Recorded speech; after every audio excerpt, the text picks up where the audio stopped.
जी सलाम अलैकुम। यासीन आपके साथ हाजिर है। आज इस हफ्ते का पहला दिन है, यानी बरोज़ पीर 5 अगस्त। और जैसे कि मैंने अर्ली मॉर्निंग आपको 3 बजे से पहले जो आपके साथ में हाजिर हुआ था, उसमें मैंने आपको 2-3 बातें ये बताई थी। ख़ास तौर पे अमेरिका में एक बहुत बड़ा सानह हुआ जिसमें 40-50 लोग मारे गए। एक जुनूनी आदमी ने एक टेक्सास में और ओहायो में एक फायर खोल दिया, जिसकी वजह से 40-50 लोग जो है वो मारे गए और उसमें तकरीबन इतने ही जो है वो ज़ख्मी हालत में हॉस्पिटल्स में एडमिट हैं, जो कि एक बहुत बड़ा सानिया था, ट्रेजेडी थी, जिसकी जितनी भी ज़्यादा मजम्मत की जाए वो कम है। ये वाक़यात अक्रॉस द बोर्ड पूरी दुनिया में नहीं होने चाहिए। तो बहरहाल जो वीकेंड पे हमारे पास सिलसिला था, जो सबसे इंपॉर्टेंट खबर थी कि जो ट्वीट की हम बात कर रहे थे कि जनाब ट्रंप साहब ने ये ट्वीट की है कि वो $300 बिलियन के मजीद टैक्सेस पे इंपोर्ट्स पे जो है वो 10% ड्यूटी लगाएंगे, जिसकी वजह से पूरी दुनिया में आज आप ये देख रहे हैं कि पूरी स्टॉक मार्केटें जो है वो डाउनफॉल का शिकार हैं। और जो 3 लेवल्स मैंने आपको दिए थे, S&P, डाउ जोन्स और नेस्डैक के, मार्केट तकरीबन उनके नीचे आ गई है। लेकिन अभी उन लेवल्स पे यानी S&P 29 के ऊपर ट्रेड हो रही है, 2900 के ऊपर ट्रेड हो रही है, और इसने लो किया था 2894 का। जबकि नेस्डैक का लेवल मैंने आपसे कहा था 76 फिगर, उसने लो कर दिया है 75-72 का। इस वक्त मार्केट करंटली जो यूरोप में भी मार्केट खुली है वो 7603 पे ट्रेड हो रही है। इसी तरीके से डाउ जोन जो है 26,130 का लो करके 26,200 पे चल रहा है। तो यानी अभी भी मैं ठीक है, मार्केट गिरी है तकरीबन 1.5 से 2%। पूरी दुनिया स्टॉक जो है वो जो है डाउनफॉल का शिकार हो रही है। लेकिन मैंने बड़े अरसे से ये चीज़ देखी है कि मार्केट जब इतनी ज़्यादा डाउन होती है, ख़ास तौर पे मंडे के मार्केट में, वो तमाम की तमाम मार्केटें रिकवर होती हैं लेटर ऑन। यानी हो सकता है कि रात में जो अमेरिका की मार्केटें ओपन हों, क्योंकि अभी यूएस मार्केट तो ओपन हुई नहीं है, अभी तो आपके पास तमाम जो है वो Asian and European market trade हो रही हैं। और ये जो सैटरडे और संडे में जो ख़ास तौर पे जो टेक्सास में और ओहायो में जो वाक़या हुआ, उसका भी एक नेगेटिव इम्पैक्ट पड़ा। फिर फ्राइडे को जो ट्रंप साहब ने 10% ड्यूटी की बात की, उसका भी एक नेगेटिव इम्पैक्ट आया, जो कि अभी तक नेगेटिव इम्पैक्ट चल रहा है। लेकिन मैंने सुबह अर्ली मॉर्निंग आपसे ये बात कही थी कि चाइना, जब ये हम ट्रेड वॉर की बात करते हैं तो इसमें रिटेलिएशनरी इफेक्ट आता है। तो चाइना भी कुछ ना कुछ रिटेलिएट करेगा, और इस अमेरिका को, ऐसा तो नहीं जब हम वॉर की बात करें तो दोनों तरफ से जो है वो फायर होता है, या टैक्सेस दोनों ममालिक लगाते हैं, या कुछ ऐसे टूल्स इस्तेमाल किए जाते हैं जिन टूल्स को एक रिटेलिएशनरी टूल कहा जाएगा। मैंने आपको 3 बातें बताई थी कि चाइना के बाद एक तो उसका एक्सचेंज रेट है, आज 11 साल के लोएस्ट लेवल पर उसका एक्सचेंज रेट आ गया, यानी इसने आज हाई किया है 7.1097 का, जो कि फर्स्ट टाइम इन 11 ईयर, यानी 11 साल में पहली बार चाइना का इंटरेस्ट जो एक्सचेंज रेट है अगेंस्ट यूएस डॉलर 7.10 यानी 7.2 तक पहुंच गया, 7.12 तक पहुंच गया, 7.12 तक पहुंच गया। यानी मैंने आपसे ये कहा था कि चाइना के पास 3 जो है टूल्स ऐसे मौजूद हैं कि वो इसका रिटेलिएशनरी इफेक्ट आएगा।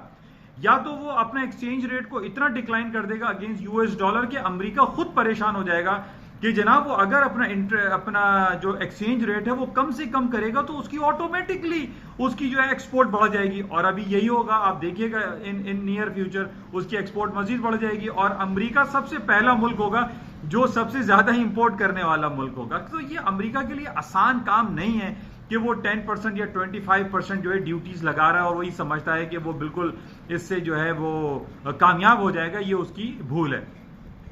इसी तरीके से रेयर अर्थ के बारे में मैंने बताया था कि आपको 80 to 90% जो रेयर अर्थ नायाब धात है वो चाइना एक्सपोर्ट करता है, और सबसे बड़ा इंपोर्टर जो है वो अमेरिका है। तो वो उसके पास एक टूल है। इसके अलावा सेंट्रल बैंक ऑफ जो चाइना का जो सेंट्रल बैंक है वो अपना इंटरेस्ट रेट डिक्लाइन कर सकता है, जिस तरीके से अमेरिका ने 2.5 से 2.25 कर दिया, वो डिक्लाइन कर देगा, फिर उसकी इकोनॉमी ग्रो कर जाएगी। अभी भी मेरे पास एक रिपोर्ट आई है जिसमें ये कहा गया कि चाइना की जो चाइना ग्रोथ सेक्टर है वो गेन कर गया है, लेकिन उसका जो गेन का है इंक्रीजिंग विद डिक्रीजिंग रेट, यानी बढ़ा जरूर है लेकिन वो डिक्रीजिंग रेट के तहत जो है वो हायर साइड पे गया है। तो अभी भी हम ये देख रहे हैं कि जो इकोनॉमिक फिगर्स आ रहे हैं चाइना के वो खराब नहीं है।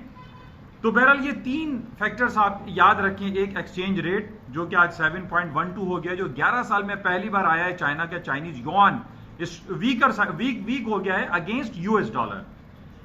रेयर अर्थ के हवाले से अभी उसके कमेंट्स नहीं आए। रेयर अर्थ पे उसके कमेंट्स आ सकते हैं कि वो हो सकता है एक्सपोर्ट बैन कर दे। जैसे मैंने आपको बताया था, रेयर अर्थ वो नायाब धातु है जो एक बच्चे के खिलौने से लेके अमेरिका के मोहलिक हथियार तक में इस्तेमाल होता है। रेयर अर्थ जो कि 80 to 90% इंपोर्ट करता है चाइना से अमेरिका, तो ये उस पर बैन लगा सकता है।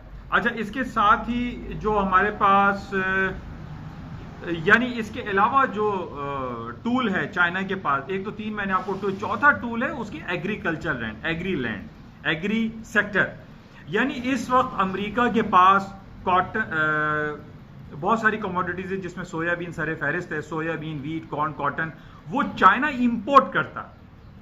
अब चाइना ने ये कहा है कि अगर ये इस तरीके से टैक्सेस लगाने का सिलसिला शुरू रहा तो वो एग्री सेक्टर को वो डिक्लाइन कर देगा, अमेरिका से सोयाबीन की इंपोर्ट्स को बंद कर देगा या डिक्लाइन कर देगा, ताकि वो ये 10% जो ड्यूटीज लगा रहे हैं उसको ये मैनेज कर सकें।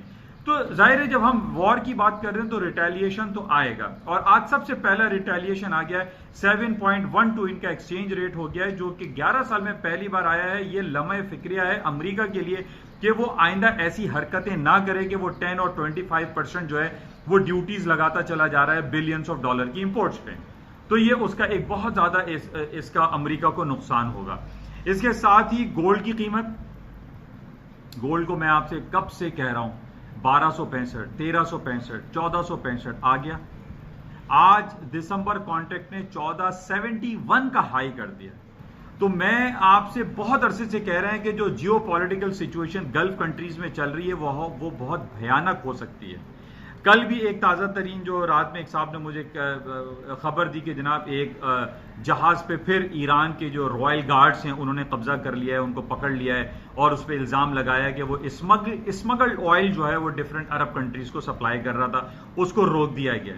तो ये टेंशन आप देख लें, ईरान के स्ट्रेट ऑफ हर्मुज जो है, जो कि स्ट्रैटेजिकली बड़ा इंपॉर्टेंट एक समंदरी इनकी हुदूद है, स्ट्रेट ऑफ हर्मुज, जिसके नीचे जो है ओमान है, उसके ऊपर पर्शियन गल्फ है, उसके राइट हैंड पे ईरान है, लेफ्ट हैंड पे जो है सऊदी अरेबिया है, ओमान है, यूएई, दुबई, अबू धाबी, ये सारे जो है ना स्टेट आते हैं, जो कि इनके लिए एक बहुत टेंस सिचुएशन क्रिएट हो सकती है, और वो हो रही है गाहे बगाहे। आए दिन हम ये देख रहे हैं, कल की भी रिपोर्ट है, पिछले हफ्ते भी रिपोर्ट थी कि वो ऑयल टैंकर्स पर अटैक हो रहे हैं, ऑयल टैंकर्स पर कब्जा हो रहा है, जिसकी वजह से तेल की कीमतें ऊपर जा सकती हैं, लेकिन तेल की कीमतें नीचे हैं। अभी कोई ऐसी सूरत हाल नहीं है, क्योंकि पिछले हफ्ते हमने ये देखा था, जैसे मैंने आपको कहा था कि अमेरिका का दोहरा मैयार है कि एक तरफ अपना पूरा डेलीगेशन चाइना में भेजा हुआ है और फिर पीछे से वो 300 बिलियन ऑफ डॉलर की इंपोर्ट्स पे 10% ड्यूटी का ऐलान करते हैं। और दूसरी तरफ हमने ईरान में देखा, ईरान में उन्होंने ये कहा कि जनाब अमेरिका वेव देता है ईरान को कि वो जो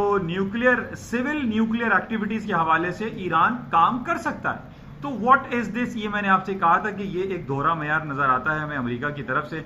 बहरहाल आज जो सारी मार्केटें गिरती चली जा रही हैं, पूरी स्टॉक डाउनफॉल का शिकार है। मैंने बहुत बार ये देखा है कि जितनी मार्केट डाउन होती है, मंडे की मार्केट, मैं आपसे रिपीट कर रहा हूं कि मंडे मार्केट ओपनिंग या मंडे की जो मार्केटें गिरती हैं, ये रात में रिकवर होती हैं जब यूएस मार्केटें खुल जाती हैं। तो आप इस बात को नोट रखिएगा। मैं आपको ये नहीं कर रहा, ये रिकमेंड नहीं कर रहा कि यहाँ पे बाइंग शुरू कर दें, यहाँ पे स्टॉक मार्केट को ऊपर कर दें, क्योंकि आज पूरी दुनिया की स्टॉक मार्केट डाउनफॉल का शिकार है, बशमुल कराची स्टॉक एक्सचेंज, जिसका आज इंडेक्स 31,000 पे पहुंच गया, 600-700 पॉइंट मार्केट फॉल हो गई है। पीएसओ का शेयर जो कि हम पिछले दिनों काफी ऊपर देखते थे, आज 142 रुपए का हो गया है। तो तमाम स्टॉक गिर रही हैं, यानी सिर्फ कराची स्टॉक से नहीं, ना एसएनपी, डाउ जोन्स, नैस्डैक नहीं, बल्कि अक्रॉस द बोर्ड पूरी दुनिया की स्टॉक मार्केट है फॉलिंग के शिकार है।